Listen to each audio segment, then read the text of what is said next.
Bienvenidos a un nuevo video de Panamed. Mi nombre es Nicolás Zuluaga y hoy vamos a hablar sobre diabetes gestacional. Para poder comenzar a hablar de diabetes gestacional tenemos que hablar de su epidemiología. Su epidemiología es poco conocida ya que hay pocos estudios que evalúen aquí en Sudamérica la prevalencia e incidencia de la diabetes gestacional, pero a través del mundo hemos encontrado muchos estudios que han mostrado que los países con mayor prevalencia se encuentran ubicados en el norte del África, sudeste de Asia, países ubicados en el oeste del Pacífico y por último en Sudamérica, donde podríamos tener una prevalencia subestimada por falta de datos. Acá pues es importante también tener en cuenta factores de riesgo que van a repercutir en una mayor incidencia de esta enfermedad, como puede ser la edad. Mujeres mayores a 40 años tienen 2 veces más de probabilidad de tener diabetes gestacional y obviamente tener un parto riesgoso.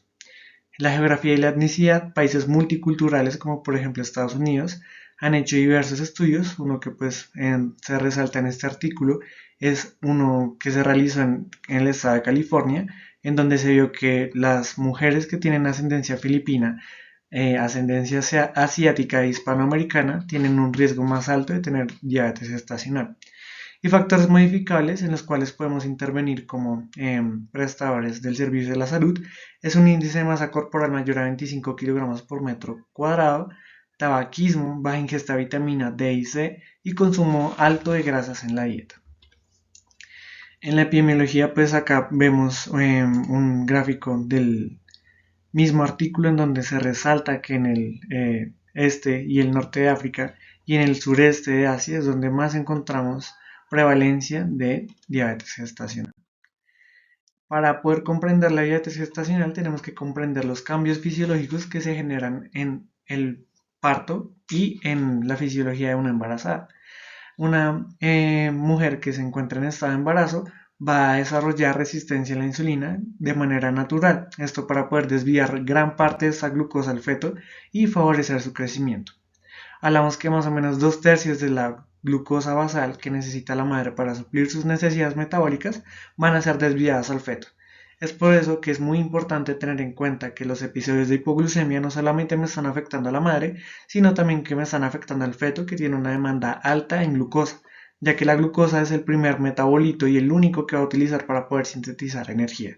El feto inicialmente no va a prescindir de grasas ni de proteínas para poder generar energía, solamente la glucosa. Aún así, en la diabetes gestacional, la fisiopatología hace que el exceso de glucosa y la poca entrada de esta glucosa por la falta de insulina genere la activación de vías alternas como la lipólisis, la gluconeogénesis y la glucogenólisis. Para poder entrar esta glucosa a la placenta, que es un espacio que, por así decirlo, el feto de la madre, tenemos que prescindir de ciertas hormonas como son las somatotropas. Somato viene pues del prefijo célula y tropismo, que hace referencia a la afinidad de la célula que tienen estas hormonas. Entonces el lactógeno placentario se encarga de escindir la glucosa para poder facilitar su entrada al feto y pues poder iniciar todo el aprovechamiento de la energía que trae este metabolito. En cuanto a la obesidad, veíamos que era un factor de riesgo bastante importante. Es un estado proinflamatorio que genera elevación del factor de necrosis tumoral alfa, que además de ser una citoquina proinflamatoria, interfiere en las vías de regulación de la síntesis de la insulina. Entonces, al alterar la vía de la síntesis de la insulina, genera insulina que es poco afín a los receptores y me perpetúa esta cascada que vamos a ver en esta gráfica. Entonces, tiene que haber una reunión de factores de riesgo acompañadas del cambio fisiológico normal de resistencia a la insulina que tiene la madre, que me va a generar resistencia a la insulina y déficit en la producción de insulina, que es la diana del trastorno diabético como tal. La diabetes gestacional es un tipo de diabetes, es importante no olvidar eso. Entonces, al tener un exceso de resistencia a la insulina, vamos a ver que se va a generar más glucosa, porque la insulina, por así decirlo, es el boleto de entrada de la glucosa a la célula. Como tenemos poca, el cuerpo sensa que no tiene glucosa y va a aumentar su producción. Al aumentar esta producción, pues generamos hiperglicemia y obviamente pues por la falta de insulina no estamos metiendo nada de esa glucosa a la célula como tal. y esto me va a repercutir en consecuencias a corto y largo plazo, que ya vamos a discutir más adelante. En los criterios diagnósticos, la ACOG, que es la Sociedad Americana de Obstetricia y Ginecología, y la ADA, que es la Asociación Americana de Diabetes, a través de los años, con el descubrimiento del doctor O'Sullivan, ha ido cambiando los criterios diagnósticos. Hemos visto que han ido de 3 pasos, luego a 2 pasos, y ahorita tenemos uno de 1 paso. La PTOG debe tomarse con este líquido que vemos acá, que es un líquido estandarizado con una carga de glucosa estandarizada, es decir, no vamos a decirle al paciente que tiene que ir a comerse un chocorramo ni una chocolatina, ya que no podemos estandarizar ni tener valores fiables de esta glucosa que vamos a tomar en 3 tiempos. En ayunas tiene que ser menor a 92, a la hora menor a 180 y a las 2 horas menor a 153. Si cualquiera de estos valores es superior, hacemos el diagnóstico de diabetes gestacional. Asimismo, pues como vimos en el video de control prenatal, para poder realizar un tamizaje de enfermedades metabólicas y más del azúcar en una paciente gestante, iniciamos en el primer trimestre mandando una glicemia en ayunas. Esto para ver si la paciente tiene una enfermedad preexistente, que debería tamizarse desde la consulta preconcepcional. Aún así, si digamos tenemos una paciente con un índice de masa corporal de 30, que tiene obesidad, signos y síntomas sugestivos de diabetes, podemos adelantar la PTOG antes de la semana 24. Importante recordar que para poder tamizar y diagnosticar como tal la diabetes es de la semana 24 a la 28. Pero si encontramos síntomas y clínica que nos sugiera diabetes, podemos adelantar el examen e iniciar el tratamiento con cambios en el estilo de vida y pues posteriormente insulinoterapia o lo que más se ajuste a las necesidades de la paciente. En cuanto a complicaciones, pues vamos a hablar de las complicaciones a corto plazo y las complicaciones a largo plazo. A corto plazo, pues vamos a tratar de dividir el cuerpo de un feto por una línea media, empezando por las complicaciones y malformaciones a nivel cefálico. A nivel cefálico podríamos encontrar mielomeningocele o espina bífida, anencefalia, que hace referencia a la ausencia de generación de un cerebro, defectos en el tubo neural, encefalocele, holoprosencefalia, en donde vamos a tener ausencia del cuerpo calloso y del vernix, que no nos permiten diferenciar ambos hemisferios, y microcefalia. A nivel de los labios vamos a tener labio leporino, paladar hendido. A nivel del esófago podríamos encontrar atresia esofágica, de tubo digestivo atresia duodenal, ano imperforado, situs inversus. A nivel genitourinario podríamos encontrar hidronefrosis, agenesia renal, y en el esquelético podríamos encontrar ausencia del hueso sacro generando un genu varu de las piernas del feto por la misma ausencia de esta articulación. A nivel ya más complicaciones a largo plazo, encontramos macrosomía, que se define como aumento del peso de 4.000 a 4.500 gramos o que esté por encima del percentil 95. Esto conlleva que una vez nazca el feto, que hay que quitar esta concepción de que entre más peso pues pueda ser más saludable. Muchas veces las madres creen que porque sus hijos son grandes son saludables, lo cual es completamente erróneo. Se debe al depósito de lípidos en los pómulos y en el tórax del bebé por la patología que presenta la madre. Esto hace que una vez nazca el bebé se aumente el riesgo cardiovascular para la madre y para el feto a 10 años próximos, y el feto tiene aún más riesgo de presentar enfermedades metabólicas que puedan aumentar aún más este riesgo cardiovascular. En cuanto a complicaciones psiquiátricas, también es importante tener en cuenta que las pacientes que tienen diabetes gestacional van a tener aumento de la probabilidad de tener a su hijo con trastornos de déficit de atención e hiperactividad y diferentes aspectos del autismo. También pues aumenta el riesgo de la madre de tener depresión postparto, por lo que tenemos que ser bastante juiciosos con la anamnesis, tratando de buscar ideación suicida o cualquier conducta o síntoma que nos pueda sugerir que está cursando con este proceso, o incluso pueden llegar a tener psicosis, que es un trastorno o un síndrome que comprende diferentes síntomas, como por ejemplo alucinaciones, que pueden repercutir en una falsa interpretación de la realidad que pueda perjudicar al feto y a la madre. Ya hablando del tratamiento, entonces la principal diana terapéutica que se utilizan en la diabetes gestacional vienen siendo las insulinas. Las insulinas, pues la que más vamos a utilizarles es la insulina NPH. Acá vemos al lado derecho una tabla de la farmacocinética que tienen las insulinas, siendo la insulina lispro, el aspartato y la glucina insulinas ultra rápidas, la regular y la NPH lentas, y la insulina de gludec, de temir ultra lentas.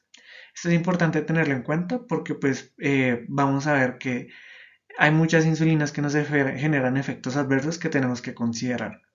Aún así, existen segundas opciones como por ejemplo la metformina, las gibenclamidas y las sulfonilurias. Esto es en caso de que digamos la paciente no sea adherente al tratamiento ya sea porque no le gusta andarse usando todos los días o porque simplemente en los controles ha visto que no es adherente a la insulina. Entonces la metformina es importante tener en cuenta los efectos adversos que nos puede dar y las contraindicaciones. No vamos a mandar metformina en un alcohólico por el riesgo que tiene de generar acidosis láctica. Tampoco lo podemos mandar en una hospitalización, ya que pues si digamos una paciente llega por una patología obstructiva urinaria y tenemos que iniciar un medio de contraste para tomar una imagen, la metformina es nefrotóxica y el medio de contraste también. Tampoco vamos a mandarle en pacientes con falla renal crónica que tengan una creatinina por encima de 2 y bueno, debe ajustarse mucho el uso de la metformina. También pues, es importante tener en cuenta el aumento del riesgo de que puede generar déficit de vitamina B12 y anemia megaloblástica. Las hienclamidas también nos aumentan el riesgo trombótico y las sulfonilurias pues nos bajan el azúcar a una tasa bastante alta, entonces también es importante tenerlo en cuenta. La insulina la tenemos que iniciar a una dosis de 0.7 unidades por kilo y esto vamos cambiando dependiendo del trimestre y obviamente el control que tenga la madre. En esta tabla acá vemos cómo está la farmacocinética de cada tipo de insulina. Las más estudiadas en embarazo de ultra rápida son la Lispro y la Spartat, que deben administrarse 15 minutos antes de cada comida para que pues, puedan tener su pico a la hora y entre la hora y la tercera hora. Y la NPH vemos que tiene una duración de acción de hasta 12 horas y es importante tenerlo en cuenta ya que muchas veces lo que conocemos como el efecto Somogy, por un periodo prolongado de inanición se genera hipoglucemia que me genera un aumento de la producción de glucosa a expensas de vías metabólicas secundarias como es la lipólisis, la glucogenólisis y pues todas las vías secundarias se activan para generar una compensación de esa hipoglucemia paroxística o que se genera en la noche. Esto es importante tenerlo en cuenta en el control, ya que si digamos encontramos una glicemia aumentada en el desayuno, pues podríamos asumir que podría ser por la NPH. Asimismo, pues es importante tener en cuenta la concentración de cada insulina, por ejemplo la de Temir, la de Gluec, ya que entre más concentradas sean, mayor picos de hipoglucemia nos pueden llegar a generar. Tenemos acá el primer esquema y para pues hacer un poco el ejemplo y que ustedes lo puedan hacer desde sus casas, vamos a multiplicar 100 kilos por 0.7. 100 por 0.7 es 70 unidades internacionales. 70 unidades internacionales lo vamos a dividir en tres partes, que eso viene siendo más o menos 23. 23 vendría siendo aquí 23 porque es un tercio, y 2 tercios que vendría siendo 23 por 2, vendría siendo acá 46. 23 lo dimos en 2 y para aproximar un poco el valor, dimos 8 unidades internacionales en el desayuno, 8 unidades internacionales 15 minutos antes del almuerzo y 8 unidades internacionales antes de la cena. Y las NPH que vienen siendo AM y PM, vamos a ir 46 en 2. Nos da 23 unidades internacionales en la mañana y 23 unidades internacionales en la noche. ¿Cuál es el problema de este esquema? Que como vemos en la noche estamos mandando bastante dosis de NPH y nos aumenta el riesgo de hipoglucemia. Es por eso que tenemos este esquema. Tenemos acá el segundo esquema, que es el esquema Hodgkin, en donde el mismo ejemplo, entonces una mujer de 100 kilos por 0.7 nos da 70 unidades internacionales. Esto lo divido en 2 en ambas partes. Acá me da 35 y acá me da 35. y 2 tercios. Entonces 2 tercios de 70 de 35 es aproximadamente 22. Si tomamos que en 35 y de 3 es 11. Y un tercio pues acá vendría siendo el 11 restante. 35 y 2 pues vendría siendo 17. Y 35 dividido 3 nuevamente 11. Esto pues tratando de redondear, ¿no? Para hacer un poco el ejemplo gráfico. El problema de esta fórmula, pues, bueno, en realidad no tiene el mismo problema del anterior, ya que la NPH no nos va a generar un mayor pico de glucemia, que es 17, en la anterior era 23, entonces puede que en la noche disminuyamos la probabilidad de generar ese efecto Somogy. En cuanto a los objetivos de la glicemia una vez instalado el tratamiento, y si hagamos, y si hice el ejemplo acá en ayunas, pero esto lo hacemos en todas las comidas, antes de tener, bueno, en el desayuno, en ayunas, debe ser menor a 95, a la hora menor a 140 y a las 2 horas menor a 120. Es preferible no decirle estos valores a las pacientes, ya que pues nos encontramos en Colombia, un país en donde pues muchas personas tienden a mentir para poder evitar el regaño, que pues no debería ser así. Y si les decimos que las metas son estas, pueden cambiar los valores para poder quedar bien con el médico, por así decirlo. Entonces, si el paciente no presenta en un promedio del 90% de todos estos valores, el 90% no está en estos rangos, pues tenemos que ajustar a las metas que tengamos. También es importante tener en cuenta lo que decía ahorita, la hipoglucemia reactiva que me generan las insulinas como la NPH. Al momento del parto también es un punto importante a tener en cuenta, ya que tenemos que cambiar completamente el esquema con el que venía la paciente y acá vamos a evitar a toda costa la hipoglicemia. Entonces, pues la madre es hospitalizada para el parto. En todas las consultas prenatales y demás se ha definido si va a ser por cesárea o si va a ser parto vaginal y vamos a ajustar la insulina dependiendo de las glicemias que venga presentando la paciente. Si la paciente presenta de 100 a 140, iniciamos una dosis de insulina, una unidad internacional por hora, diluida en dextrosa. Ya si alcanzamos picos de hiperglucemia, vamos a diluirlo en una solución isotónica como la solución salina normal, al 0,9%.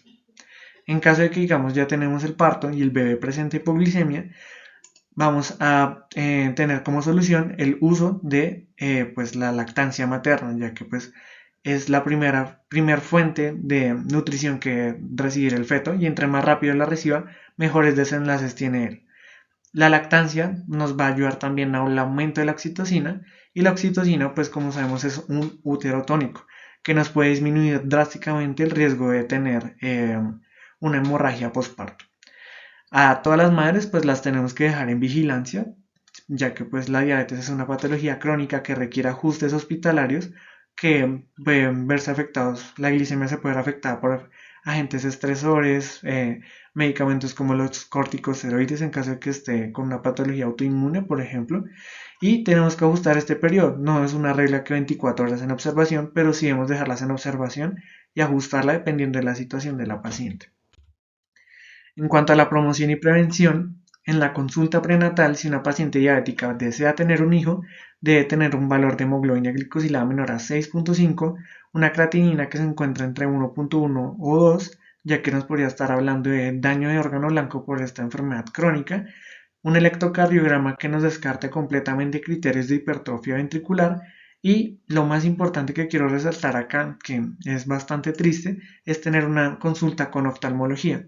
La razón es que pues cuando una paciente tiene retinopatía diabética y está haciendo maniobras de Valsalva que aumentan la presión intratecal a nivel de la retina, puede generarse desprendimiento de la retina si no se hace una cesárea y no se prevé esta condición. Entonces es siempre importante tratar de hacerle un fondeo a la madre que tenga diabetes gestacional y en caso de encontrar pues hallazgos sugestivos de retinopatía diabética, hacer una interconsulta de oftalmología y definir si la vía va a ser por cesárea o por parto, para evitar que haya un desprendimiento de la retina y que la madre pues quede ciega. El ácido fólico debe multiplicarse por 5 a la dosis que generalmente mandábamos y una vez cumplidos estos requisitos y habiendo cambiado el estilo de vida de la madre, es más seguro poder realizar el parto. Esto es todo por el día de hoy. Espero les haya sido útil el video y nos vemos en un próximo video. Muchas gracias.